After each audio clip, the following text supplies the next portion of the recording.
Welcome to episode number 45 of Talking Mopars and another installment of High Performance Heritage. This time around, we're going to be talking about the Ramchargers. So without further ado, if you are a Mopar enthusiast, then you are in the right place. Don't go anywhere. You're tuned into the best Mopar enthusiast-driven podcast on planet Earth, and I am your host, Chris Albrecht, better known as the Mopar Hunter, and this is Talking Mopars, High Performance Heritage.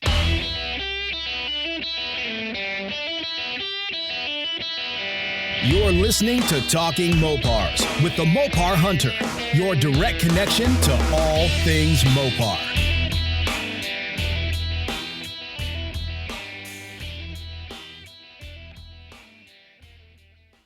Welcome back, my friends, to another episode of Talking Mopars. I hope you're as excited as I am about this episode because we're talking about the Ramchargers. We're going back to the early days of Mopar drag racing, and we're going to talk some quarter mile stuff today. We're going to talk about a team that was built from within Chrysler. And, you know, if you don't know who the Ramchargers are, maybe you're sitting there like, Ramcharger, I thought, isn't that a two-door SUV by Dodge? Like the Trail Duster from Plymouth? And I would say, yes, you're right. But the Ramchargers was a drag racing team. And we're going to get all into it today. I've heard you guys say that you want more Mopar history, and we're going to get to it, I promise. We're going to cover everything, and I've said this before, but apparently my words have fallen upon deaf ears. So I just want to reiterate that we're going to be talking about Mopars from all generations, all decades, all eras. We're going to be talking about it all. It's just going to take some time to get through it all. The world of Mopar, the history is so big and so vast. You could probably talk about it for the rest of your life if you took every little, every car, every moment of Mopar history, and you dissected it. You could be talking forever. So the way I started this show was basically, I just started talking about things I wanted to talk about, and the show's evolved a little bit over time, but I definitely like the direction it's going, and I'm really excited about it. So that's what we're working on here, but enough of me blabbing. Let's get this show on the road.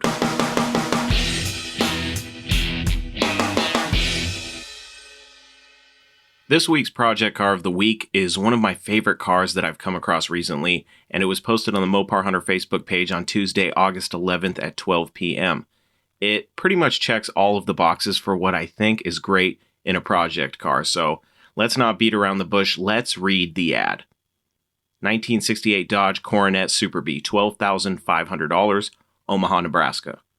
West Virginia car, original numbers matching 383 4-speed. Tag still intact on transmission, rear end, and carburetor. Includes fender tag and build sheet, clean Nebraska title. Needs complete restoration, does not run, but motor spins free. Folks, what we have right here is the quintessential ratty Mopar muscle car, a 1968 Super B. The first year for Dodge's budget street brawler aimed at the youth enthusiast market during the rise of the muscle car era, and the answer to Plymouth's Roadrunner. Folks, I love Super Bs, and I really want to have one in my collection someday. I've actually thought about not even getting a new Challenger and just finding an old Super B that I could build a modernized A12 with a modern Hemi and a 6-pack EFI setup, just because the idea of that car sounds really cool to me. But, of course, this is a 1968, so while it wouldn't necessarily make a good A12 tribute car, it would still make one hell of a cool ratty Mopar with a modern power plant, but I digress. This B would be an awesome project car for someone, or heck, get it running and drive the wheels off of it. This car has perfect sunburn patina, and I'm not sure why, but faded bumblebee stripes look awesome on these old ratty Bs, and they really kick up the cool factor on these ratty Mopars for me, especially with the Super Bs, because in my opinion, it has one of the greatest graphic packages of all time. On the rear tail end of it, it's got the bumblebee stripe, and it's got the circle that says Super B, and it's got the Super B in it. I just think it's really cool. But this car is numbers matching, which is amazing, and even more amazing is that this thing still has the tags on the trans, rear end, and carb. Not to mention that it even has the fender tag still attached, and, the picture of this thing shows under the seat is an amazingly well-preserved build sheet, which is really, really cool. I mean, what's not to like about this thing? It even has a clean title, for God's sakes. The engine isn't stuck, which is good, but it doesn't run, which means it doesn't drive. But you know what I like about that? The low price of $12,000. $12,500 if we're being specific. But let's be real. As long as the engine ain't stuck, you know as well as I do that the odds of getting this old Mopar fired up are definitely in our favor. And hey, did I mention this car is a 4-speed? Man, I'm about to liquidate all of my Mopars and head out to Nebraska and get this thing if it isn't already sold by the time this episode airs. You know what I mean?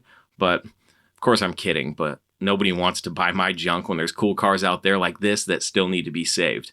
But this car, it does need work all over the place. The interior, the exterior, under the hood, the suspension. And I'm sure it's all pretty extensive work, but the car is complete. And, that alone makes it a great project, in my opinion, because it's hard enough to find a numbers matching project car, let alone a project Super B that has a lot of the necessary things for documentation for nearly $10,000. You know what I mean? This thing's $12,500. That's not bad. That's not a far stretch from 10. I've seen Project Super Bs and Coronet RTs and Chargers, closer to 20,000 or even in some cases over 20,000, well over 20,000. So for 12,500, I'm not complaining, but of course I'd like to get it for 10 grand, but me, I'm a low baller. But I think you'd be really hard pressed to find something equivalent in the market right now for around the same price for a car that's complete like this. But if there are any out there that you know of, let me know because I'd love to check them out and feature them right here on Project Car of the Week. Folks, $12,500, in my opinion, this is a great buy for a really cool car. This is one of those instances where, once again, I'm a day late and about $12,499 short because I would love to have this car. And I would absolutely pay every single penny the seller wants for this thing without thinking twice. And you may be out there thinking, Chris, you're crazy, but hey, I'm well aware of just how crazy I am. Any penny less than the asking price for this B is just, steal in my book. But in all seriousness, I hope someone out there listening to this, jumps on the Mopar Hunter Facebook page, finds the car, and makes a deal on it to save it. So that's Project Car of the Week. No Mopar left behind.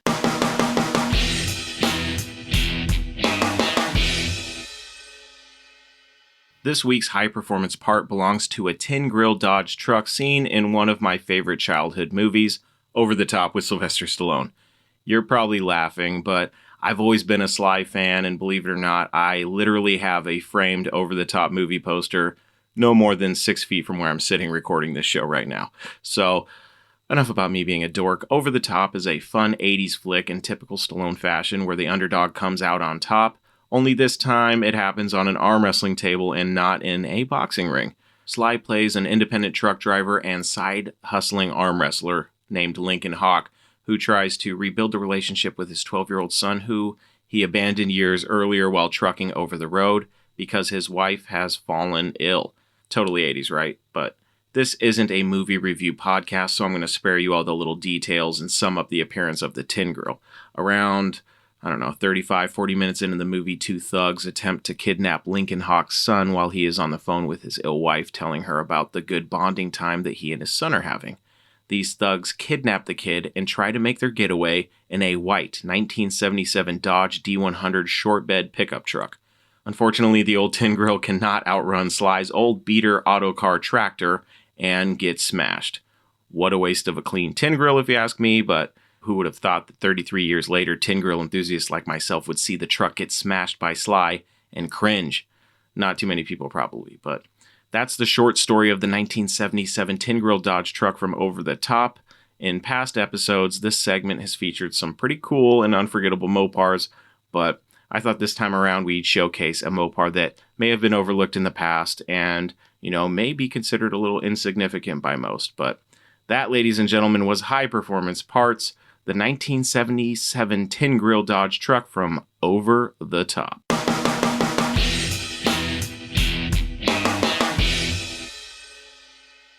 This week's listener story is an old one that somehow got lost in the shuffle, and it comes to us from one of my work friends, Adam Hare. This is Adam's story. Growing up, my dad always had some sort of classic car in the garage, but mostly Chevys, 355 Chevy trucks and a 50s Cadillac. But my favorite car ever was a 1947 Plymouth Coupe Deluxe, brought home with a tow rope, no engine, and the brakes hardly worked. This was our project car that was supposed to be my first car, but life happens, another story. Anyways, we had a Chevy 327 with tri-power sitting on an engine stand in the garage. I'm sure it's a sacrilege to Mopar, but the car screamed. New paint, custom interior, it was a beautiful car. Fully restored sitting in our garage. My mother brought groceries inside and must have bumped into my dirt bike because when I got home from school, my bike was leaning into the driver's side door with a fresh scratch and dent. Adam in Everett, Washington. Hey Adam, thanks for sending in your story. You know, I've said this before. I'm a car enthusiast first, but I'm extremely passionate about Mopars. That being said, I love all cars. And, you know, I think it's really cool that you guys had so many Chevy trucks because they're beautiful. They're beautiful trucks. You know, I'm not going to lie. I'm not going to pretend like I don't like Chevys. You know, they're cool. And a 50s Cadillac, those cars are pretty cool too.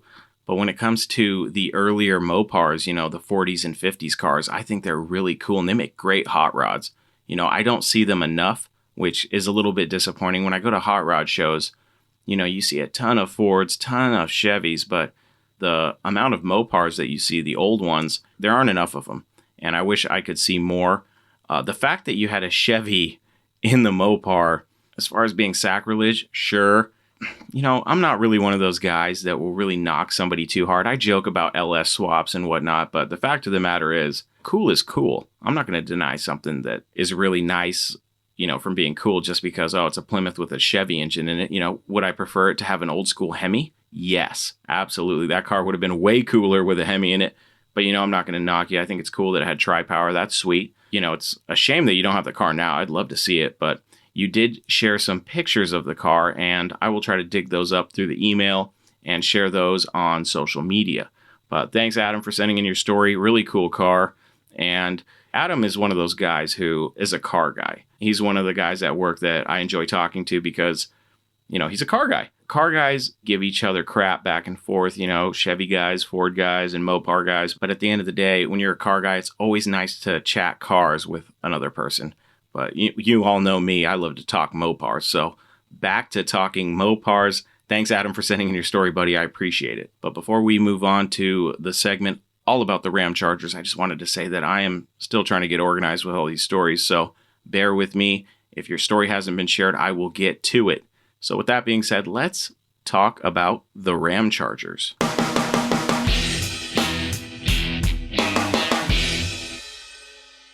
In the fall of 1958, a group of around 20 to 25 like-minded Chrysler high-performance speed junkies formed a drag racing team that would lead Dodge into the forefront of superstock and pro-stock drag racing in the 1960s, and it all started in the lunchroom with guys talking cars. The group consisted of entry-level Chrysler engineers who were part of the Chrysler Engineering Institute, and these guys had an interest in hot rodding and high performance. Many of these guys were drag racers that were modifying their cars well enough to see some positive results at the track on the weekends. They all had their own race car projects in the beginning and were bringing back the knowledge gained at the drag strip back to Chrysler. That special interest in drag racing would lead them to join forces and create the Ramchargers. While they all had their own vehicles they would race for fun, they knew that to really make an impact on the world of drag racing, they would have to do it together. The goal was to pull everyone's knowledge and resources together to build a Mopar drag car that could gap the other manufacturers' cars on the drag strip. Every member of the Ramchargers had their own strengths, and these would be utilized strategically to build their first car with the combined effort of all the members. The first car that the group collectively built was a 1949 business coupe powered by a 354 cubic inch Hemi out of a pickup truck, and officially owned by the man credited with getting the Ramchargers together in the first place, Herman Moser. The Plymouth was reconditioned and painted white and was dubbed the High and Mighty, but a fun fact is that the first few outings at the track, the Plymouth was actually known as the Ramrod, before it ever became the High and Mighty. It was cheap and light, which are great attributes for a purpose-built drag car. The budget for their first build was incredibly low considering the amount of money that drag racing competitively can cost today. Each member threw their contribution into the pot, which was just over $30. The rest of the money to be added to their initial budget was sourced from warranty engine work that they were doing on Dodge trucks. They also did have a sponsor, which was Mason's Plymouth Valiant of Ferndale, so that also helped. The 354 Hemi and the High and Mighty utilized 392 cylinder heads, and since this was before the torque flight was introduced, it was backed by a 3-speed manual transmission. Later, the 354 would be replaced by a 392 cubic inch big block with the same heads. It had a custom camshaft designed by Neil Newman and sported a high ram intake with dual quads that was fabricated by the same guy who fabricated the exhaust, Pete McNichols. The intake was the first of its kind and would later be known as ram induction. At varying ranges in RPMs, the design of the intake created a large amount of forced air, much like forced induction. It was effective enough that it would end up being used later on by other race teams. Initially, before it was even painted and sponsored, the Plymouth underwent weight loss surgery and had its frame shortened, as well as the rear fenders removed, although they would be modified and reinstalled later. A 4-inch chop in the body was placed forward on the frame, which put half of the tilted engine through the firewall. You may be asking, why was the engine tilted? And the answer is to help put as much weight to the rear of the vehicle as possible to aid in straight launches. The rear wheels and tires were relocated inward, and the suspension was also customized with a coil suspension from a Buick in the front and a custom multi-link setup in the rear, which was engineered by Dick Burke. The High and Mighty competed in the C-Altered Racing class and even managed to set a speed record for its class the first time it ran at the 1959 NHRA Nationals in Detroit, Michigan. It laid down a 14:41 at 103 miles per hour. Not bad for a race car built on a budget. The 2 years that the High and Mighty was competing in drag racing resulted in some very impressive accomplishments, proving that the Ramchargers had developed a great team whose efforts were extremely successful.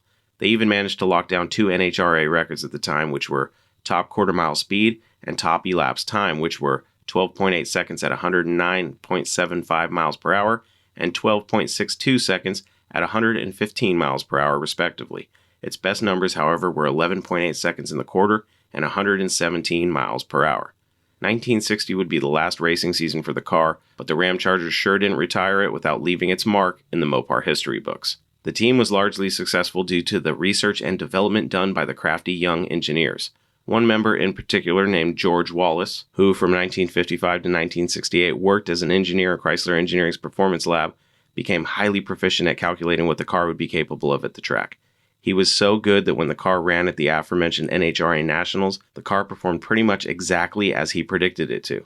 George was able to accomplish this high level of accuracy by analyzing the weight of the car, quarter-mile trap speed, and horsepower of the car. The Ramchargers were an influential force in getting Chrysler involved in drag racing, and in 1963 even managed to win Superstock and Stock Eliminator titles. That was a first for Chrysler. Through the 1960s, the Ramchargers raced in not only the stock classes, but also factory, experimental, and even funny cars. Their early success at the track led to Dodge getting heavily involved in drag racing in the early 1960s. Unfortunately, Plymouth was not quite as interested during that period. 1961 would be the year that Dodge got seriously involved in drag racing and finally supported the Ramchargers. By 1963, the Ramchargers were campaigning 2 red and white factory-backed cars, dubbed the Candy-Matics, which were piloted by Herman Moser and Jim Thornton, who were both champion drivers. Why the name Candy-Matics? Because of the paint and the automatic transmissions the 2 cars had. At this point in the story is where I should dive deep into the introduction of the Max Wedge engines in 1962, because I believe that that was the first true year of Mopar muscle cars, but I'm actually going to be doing another installment of High Performance Heritage that focuses on the Max Wedge era, so stay tuned, and don't worry, you didn't think I was going to skip over the Max Wedge, did you? Truth be told, there is a lot that I don't know about the early era of Mopars, and I'm really excited to get into it, so I'll give you this little bit of information, this little nugget of information to keep you at bay until then. The Ramchargers were actually responsible for the development of Chrysler's infamous cross-ram intakes. Anyways, back to the story of the Ramchargers. 1962 would be the year that factory Mopars really started to mean serious business with the introduction of the Max Wedge. These Max Wedge engines were the 413 and 426, which were options for the new B-body Mopars, but like I said earlier, we're going to dive deep into the Max Wedge era in the next installment of High Performance Heritage. Moving on.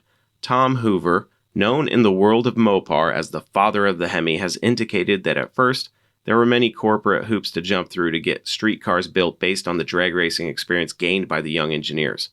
Things were really getting hot at Chrysler in 1963, and the era of the iconic Mopar muscle cars that we all know and love was just around the corner. Now, that statement could be argued considering the history of high-performance vehicles offered pre-1963, but Chrysler hadn't really bought into the drag racing scene until the 1960s. So, it's my opinion that the early 60s is when Chrysler really started to get serious about high-performance cars on the street and on the track. In 1964, the Ramchargers started playing with the almighty elephant, the 426 cubic inch race Hemi. The rest, as they say, is history. Throughout the remainder of the 60s, the Ramchargers ran many different cars and fuels, from superstocks to funny cars and from gasoline to nitromethane, until 1967 when the Ramchargers finally started to slow down. When it was all said and done by 1974, the Ramchargers were considered one of the greatest drag racing teams in history, and even claimed the most NHRA Superstock titles during the golden era of drag racing when factory cars were competing at the highest level of the sport. It is interesting to think that while the Ramchargers did have Dodge's support through the years, Chrysler never really had a race engineering program. What they did have was a group of highly dedicated, high-performance drag racing enthusiasts who called themselves the Ramchargers.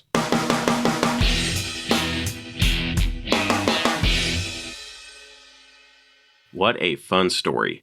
Admittedly, there is a lot of the story that I left out, but I really think you should find a copy of the book We Were the Ramchargers by David Rockwell, who was a member of the Ramchargers. I'm actually looking to snag a copy of that book myself.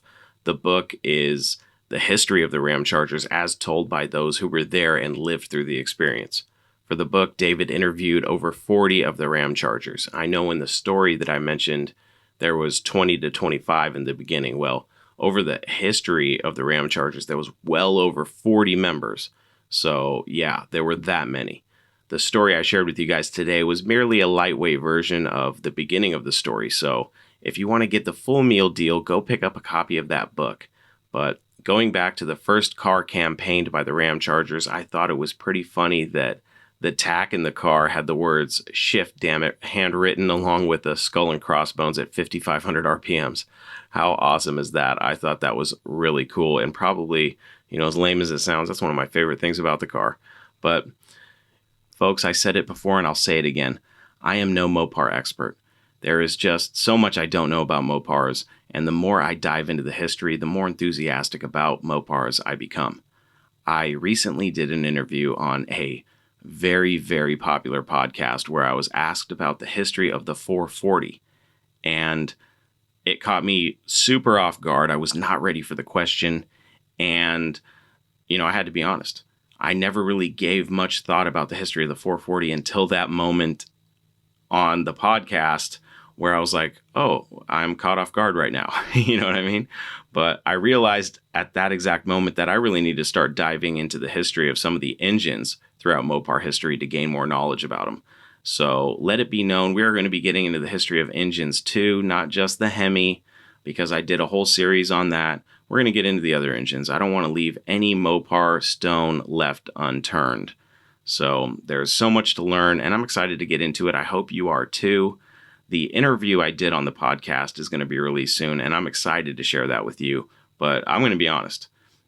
It's a hell of a lot different being on this side of the mic than it is on the other side of the mic. I was nervous, and I brain farted a few times, when I was asked the question about the history of the 440, because I never really gave it much thought, so I really didn't have an answer, and I'm not the type of guy to BS anybody. You know what I mean? I've never claimed to be a Mopar expert. I'm a student of Mopar history. And, everything that I talk about on this podcast, I've done some research on to make sure that I'm not feeding you false information. So don't ever worry about that. Hopefully we can learn something together on this show. But more on that in the next couple weeks. I'm just extremely grateful I was invited on as a guest at that show. I just wish I had been a little bit more prepared. That's my fault. I take full responsibility. And I'm sure I'm going to get plenty of hate mail for that. A Mopar guy has a podcast about Mopars and he doesn't know the history of the 440. He's a sham. But, hey, I'm not going to lie to you. I don't know enough. I don't know enough about the history to speak on it like I'm an expert. So I refuse to do that. But I'll tell you what I'm going to do. I'm going to get all the history that I can dig up on the 440, and I'm going to share that with you, and we can share an educational podcast together. All right? But before we actually close out this show, I did want to remind you guys about my friends over at hemipages.com. They are still going full steam ahead on the Build Mopar project, which is going to be a 1968 Dodge Dart Superstock tribute car with a modern Hemi in it. And so far we've picked the car, we've picked the color, which is going to be burgundy, and now we're going to choose the power adder. So we're all going to vote, and we're going to see which power adder comes out on top. There are 7 choices, and here are the 7 choices. Naturally aspirated, It's going to be a 448 cubic inch Arrington stroker Hemi. So that's one option. You have a single turbo option.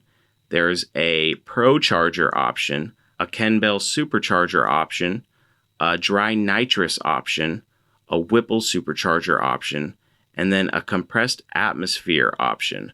And the compressed atmosphere thing is really interesting. I don't know anything about that, but I want to do some research on that myself. But I chose one, and, I really wanted to see what a naturally aspirated Hemi stroker could do in a Dodge Dart setup, pretty much like the old Superstock cars.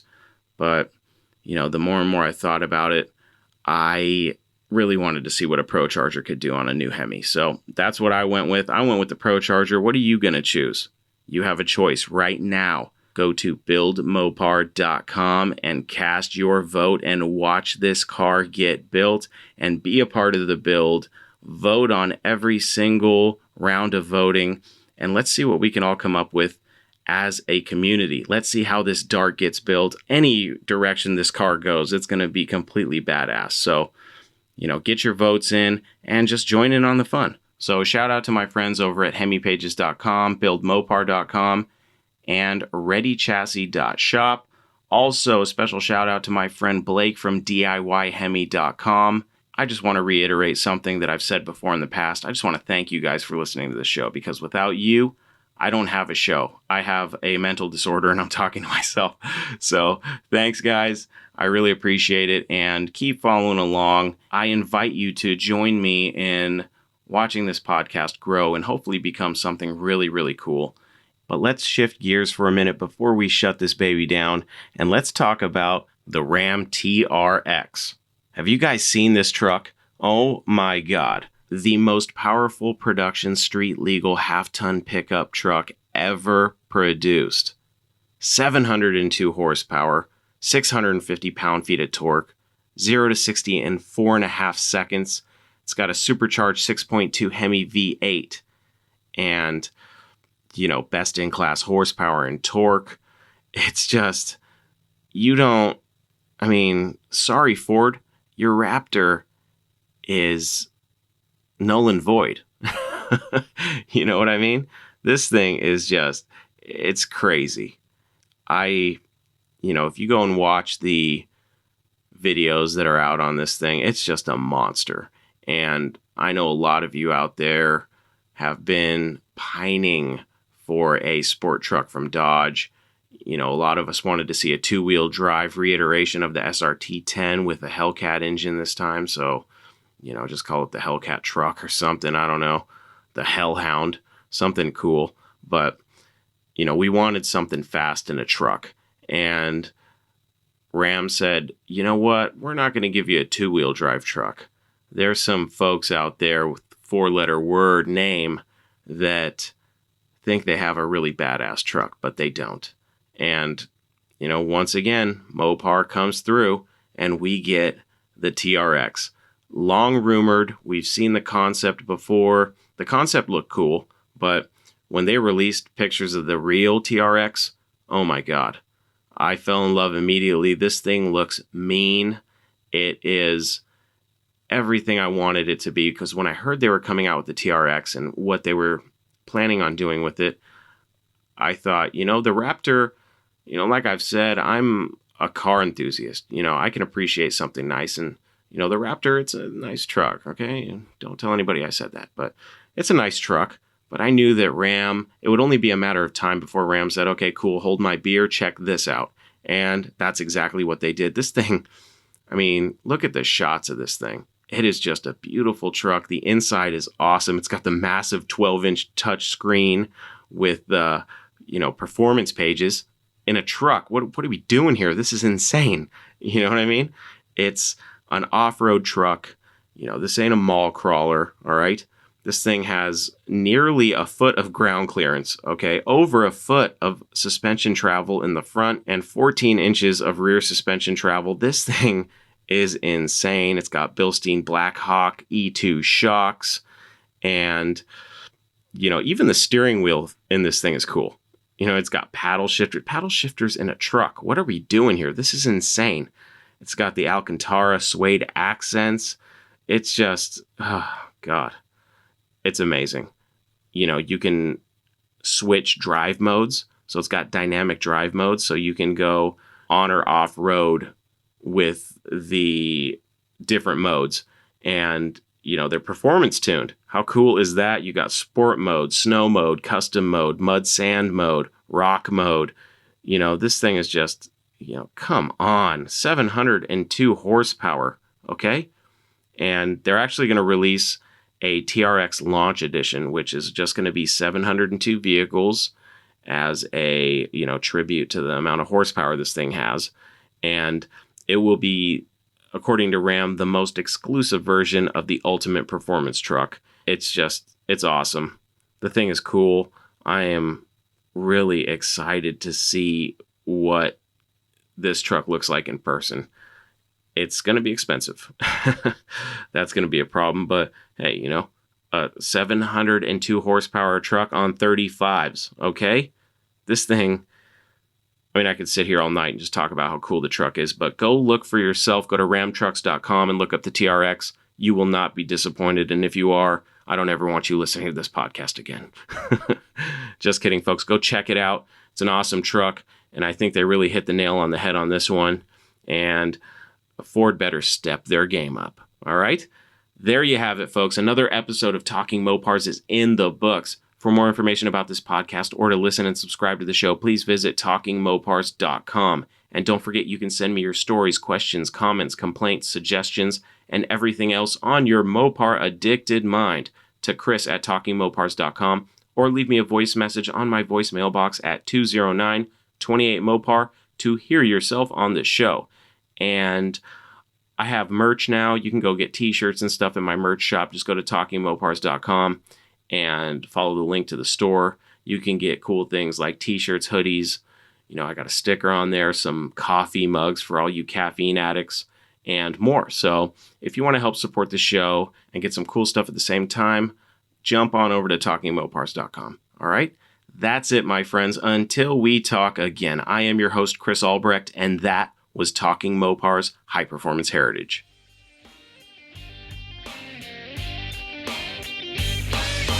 Thank you for listening to Talking Mopars, your direct connection to all things Mopar. Until next time, remember, no Mopar left behind.